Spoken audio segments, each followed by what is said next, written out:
Vote প্রচারে বেরিয়ে শশী পাঁজার বাড়িতে যান তাপস রায়। শশী পাঁজার বাড়িতে বিজেপি প্রার্থী তাপস রায়। ভোট চাইতে শশী পাঁজার বাড়িতে তাপস রায়। কলকাতা উত্তরের বিজেপি প্রার্থী তাপস রায়। শশী পাঁজার বাড়িতে তাপস রায়, কলকাতা উত্তরের বিজেপি প্রার্থী তাপস রায়। ভোট চাইতে শশী পাঁজার বাড়িতে গিয়েছিলেন তাপস রায়। এই নিয়ে আমরা বিস্তারিত জানবো। আমাদের সঙ্গে রয়েছেন আমাদের প্রতিনিধি দেবাশিস সেনগুপ্ত। দেবাশিস, ভোট চাইতে তাপস রায় শশী পাঁজার বাড়িতে গিয়েছেন, ঠিক কি জানা যাচ্ছে?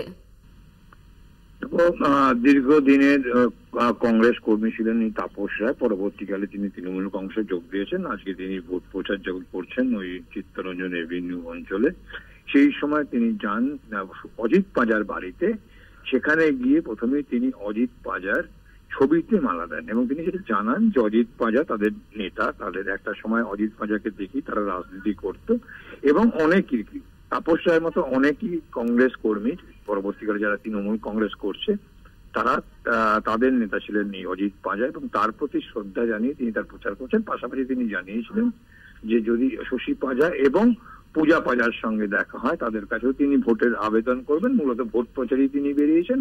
অজিত পাঁজার প্রতিক্রিয়া তিনি মালা দিয়ে শ্রদ্ধা জানিয়েছেন এবং তিনি এটা জানিয়েছেন যে কেবলমাত্র ওইখানে উত্তর কলকাতা লোকসভা কেন্দ্রে 15 লক্ষ মানুষের বাস, 15 লক্ষ ভোটার।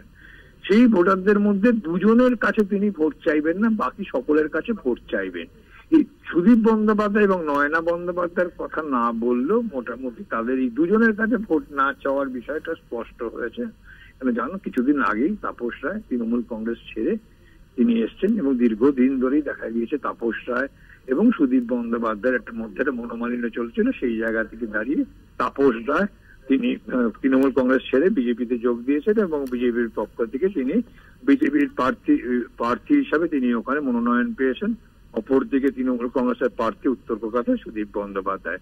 অর্থাৎ সেই জায়গায় দাঁড়িয়ে থেকে তার প্রাক্তন নেতা সেই অজিত পাঁজার বাড়িতে গিয়েছিলেন অজিত পাঁজাকে শ্রদ্ধা জানাতে। পাশাপাশি ভোটের আবেদন তিনি করেছেন এবং সেখানে পুরনো বেশ কিছু সহকর্মী তাদের সঙ্গে দেখা হয়েছে, তাদের সঙ্গে কথা বলে তাদের কাছে ভোটের আবেদন রেখেছেন এবং নির্দ্বিধায় তাপস রায় বলেছেন যে আমি ভোটের জন্য আবেদন করতে গিয়েছিলাম। পাশাপাশি অজিত পাঁজাকে শ্রদ্ধা জানাতে তার আশীর্বাদ নিয়ে কিন্তু তিনি বেরাবেন। তার ছবিতে মালা দিয়ে তাকে শ্রদ্ধা জানিয়ে তার প্রণাম করে তিনি কিন্তু ভোট প্রচারে করেছেন। ধন্যবাদ তোমায় দেবাশিস। আমাদের সঙ্গে ছিলেন আমাদের প্রতিনিধি দেবাশিস সেনগুপ্ত। ভোট চাইতে শশী পাঁজার বাড়িতে বিজেপি প্রার্থী, কলকাতা উত্তরের বিজেপি প্রার্থী তাপস রায় শশী পাঁজার বাড়িতে গিয়েছিলেন ভোট চাইতে। সুদীপ বন্দ্যোপাধ্যায়, নয়না বন্দ্যোপাধ্যায় ছাড়া আর কারোর কাছে আর সকলের কাছে ভোট চাইবেন এমনই জানিয়েছেন তাপস রায়। ভোট প্রচারে বেরিয়ে শশী পাঁজার বাড়িতে তাপস রায়।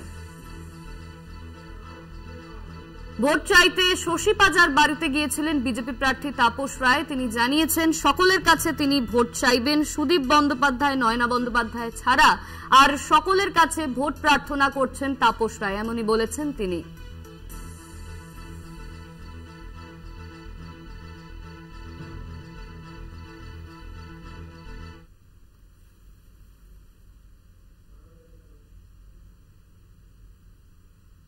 এই বাড়িটা তো আমার কাছে মন্দির সমান।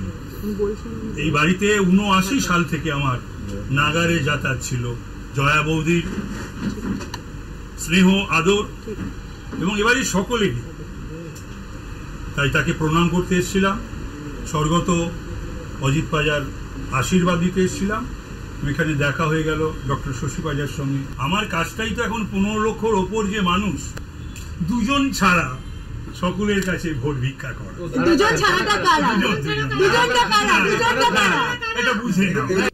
আচমকাই দেখি ভারতীয় জনতা পার্টির কলকাতা উত্তরের প্রার্থী শ্রী তাপস রায় এসছেন এবং আপনাদের সঙ্গে কথা বলছিলেন। তিনি তার শ্রদ্ধা জানালেন অজিত পাঁজাকে। এটা তো সত্যি যে অজিত পাঁজা তার রাজনৈতিক গুরু এবং তার শিক্ষা দীক্ষা ইত্যাদি সবটা তার শ্রদ্ধার জায়গায় আলাদা। অবশ্যই আমি যেহেতু এখানে বাসিন্দা, শ্যামপুকুর বিধানসভা কেন্দ্রের বাসিন্দা, কলকাতা উত্তর মধ্যে পড়ে, ভোটের আবেদন করবেন এটা প্রকাশ্যে তিনি বলেছেন এবং তিনি করেছেন। তিনি তার আবেদন রেখেছেন, আমিও নমস্কার জানিয়েছি। তাপসদা তো বাবার সঙ্গে রাজনীতি করেছেন, আমি তো তার অনেক পরে আসি এই চিত্রে, এই পিকচারে। তো বাবার সঙ্গে করেছেন এবং বাবাকে সে শ্রদ্ধা জানানোর জন্য তিনি এসছেন আজকে।